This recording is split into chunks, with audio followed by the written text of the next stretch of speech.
Hi, welcome to Star Media. I'm Rick Peterson, and today's episode is coming to you from the Star Media studio in downtown Laverne. As you may know, May is Mental Health Awareness Month. We have had 5 episodes that we've put together over the month of May and to bring awareness to mental health. My guest today on the conversation is Lori Sorenson.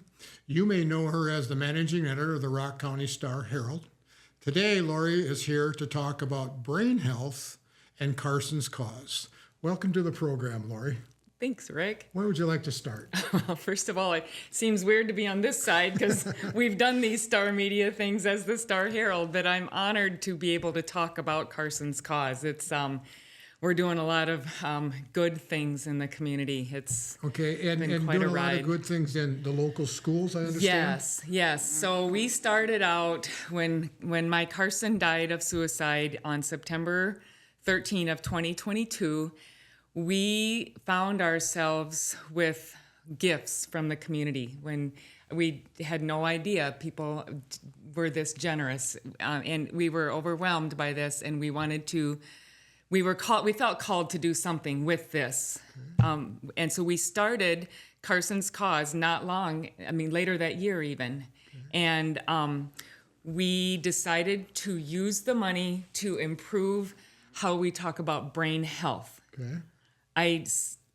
We narrowed in on that because when Carson was struggling, and he had a few months where his brain health was struggling, and for him, he had grown up in an era where we were still talking about brain health issues or brain health ailments in whispers. And he, as a farmer and as a motorhead and as a young man, saw brain health as a special kind of weakness. I mean, he was too tough for this. I begged him to see it as a football injury. If he had suffered a football injury and was rehabbing for his football injury, he would have had no trouble going to his therapy sessions. I said, Carson, this is therapy for your brain. And he struggled with that, the shame and the stigma of it. So brain health is kind of I think a term that you've brought to the forefront. And so we're looking at that as just physical health and mental health as heart health, correct, physical correct. Being health. So are there brain health activities that one can do to improve his brain health? Yeah. Such as, what would those be? The same things, Rick, that you do to take care of your overall health. Eat healthy foods. Get plenty of rest. Get restorative rest. Leave your device on the counter. Don't take your device to bed. Water, the same things that we need. Exercise and outdoor exercise. Nature is good for our brains as well as our bodies. So we have to start treating our brains the same as we would our bodies. We need to talk about our brains. And this is where I'm a word person, obviously. So this is what comes naturally to me. When Carson was struggling, it occurred to me that there were other people we had known in our families and in our lives that struggled with brain health, and we didn't talk about it the way we were supposed to. For example, now I tease my husband. He takes he'll not be happy about this, but he's prone to gout, and so he just takes gout medicine to prevent a flare-up. He has no trouble talking about that. Right. But for years, I have taken a low dose of an antidepressant.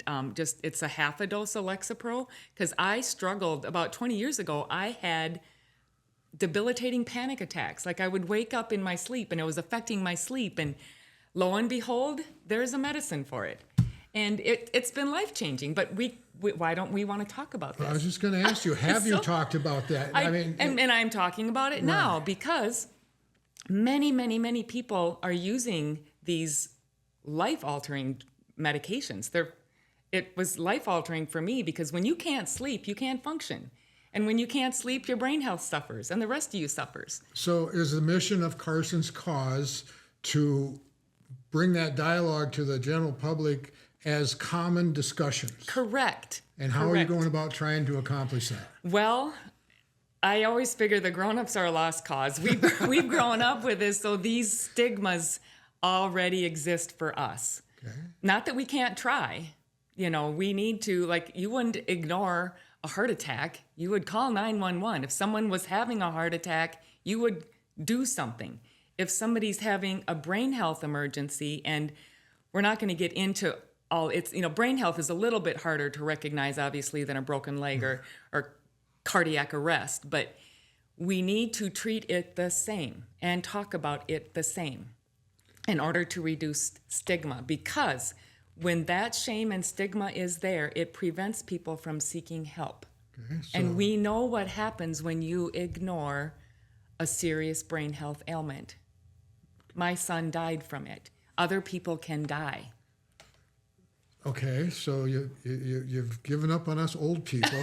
No, I haven't given up, but we already have this in our psyche. Well, and hopefully as we bring mental health awareness to the public this month of May, we can break that stigma. And so tell me about the books and what the program's about. The reason I bring up adults have already got this in their heads. I want to reach kids. Okay. I want them to start using the right words, and I want them to approach it the right way. Kids are just smart little creatures. They naturally will see ailments as, they don't want their friends to suffer from a brain health ailment. But once they start being told this is something we're ashamed of, then it might be different. So I want to catch, Carson's Cause wants to catch kids early on and give them the right words and the right tools. So how we spend the money is we work with the school counselors, and they have suggestions for children's authors and children's books. I've come to learn quite a bit about the children's author Julia Cook, and we use a lot of her books. She's a children's author and a counselor. Okay. And so she writes these books to illustrate how we can talk about brain health ailments. Like, for example, and I'm actually writing my column about it this week, these little books, like the Flicker of Hope is this little candle who her flame is getting dim. And it's because this big cloud follows her around, and the cloud represents hardships in her life. Like, her parents are considering divorce, and she's failed the test, and she didn't make the team, and so all of these things are weighing her down, and then her little candle is dimming. And so the book is about other candles help her and encourage her, and they give her a flicker of hope. So that's one of them. So what age group are you targeting? So this one, and actually a lot of the books can go through a different number of age groups, but because, especially in Laverne, we catch the kindergarten through 5th grade, and we want them to have a different book every grade they progress. And so we do have the kindergarten books are these darling hardcover books with heart cutouts, and it's called In My Heart, and it talks about that's more about feelings. So I like 5th graders because they really get it. They're starting to feel grown-up pressures, and so the younger ones, we talk in a little different targeted language. So have you had any response back from the students you've exposed to? Yeah, so we just presented to kids in Pipestone and Edgerton these past couple weeks, and the same thing happened last year and with Laverne families. But what happens is the kids take the books home. We put a little message about Carson's Cause in here, and the kids take the books home, and we encourage them, read them with your family, read them with your little brother or sister. And so they're taking the books home and telling their parents that they learned about this. And the parents are reaching out to us and thanking us for the conversation. One that really got me a year or two ago was, I think it was a family from a Hills student. She had said that the younger one took the book home. The older sibling was reading it. And how old was that sibling? I think teen, maybe. Teen or tween or somewhere in there. And it prompted a really critical discussion in their family about the teens' brain health, and they got some help. And so we don't know who we're saving. That's the thing. But things like that, when we get feedback like that, it's... You just mentioned, so they got some help. Yeah. And throughout these episodes through the month, we've talked about all the different avenues that Yeah. you can walk down or call to get help in the mental health issue. And Rock County seems to be at the forefront of having all kinds We're of resources. so fortunate here. My gosh, it's like I told Erica Huff from Laverne Counseling, we should be the brain healthiest county in the whole state because we're blessed with all these professionals right here. Okay. We just need to know how to access them. Don't be too proud to access them. And then there's this whole issue of affordability. Sure. And so, that's been addressed a little bit. Yeah, so Okay. there are avenues there too. Well, I appreciate the time. Is there anything else that you'd like Really to... quick, I want to just say that in farm country here, Yes. the message is especially important. There's something about the Midwest and farmers. We have always done very well pulling ourselves up by our bootstraps, and we just power through things. And here in the Midwest, I think the brain health issue is especially tricky. So, for example, on the East Coast or on the West Coast, people in big cities have no trouble saying, my therapist the other day said, and they just talk about it openly like they're going to the dentist. And here that's not the case. So I'm hoping we don't need our Carson's cause down the road. Well, I appreciate this conversation, although we have the opportunity to visit each day. The books and the expense, would you like, if someone wanted to contribute to Carson's cause, how would they do that? So we are so fortunate to have the Laverne Area Community Foundation in town because when we wanted to set this up, lickety split, they helped us. So we're a fund, we're a nonprofit under the umbrella of the Laverne Area Community Foundation, and so we can accept tax deductible donations.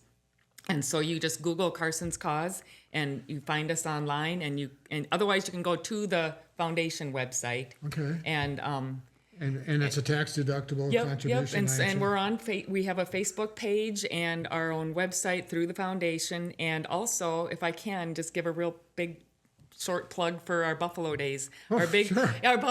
our big fundraiser for the year is we took over the Buffalo Days Run for a Cause.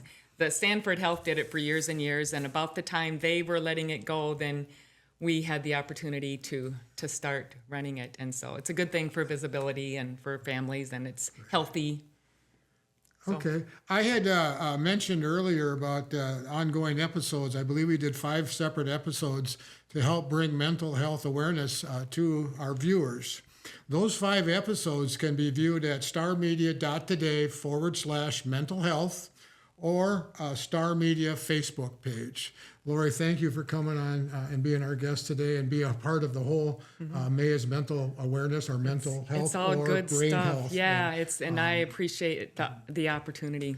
Okay, Thanks. well, I guess it's time to pull the pin on this conversation. Thank you for tuning in, and we'll see you again.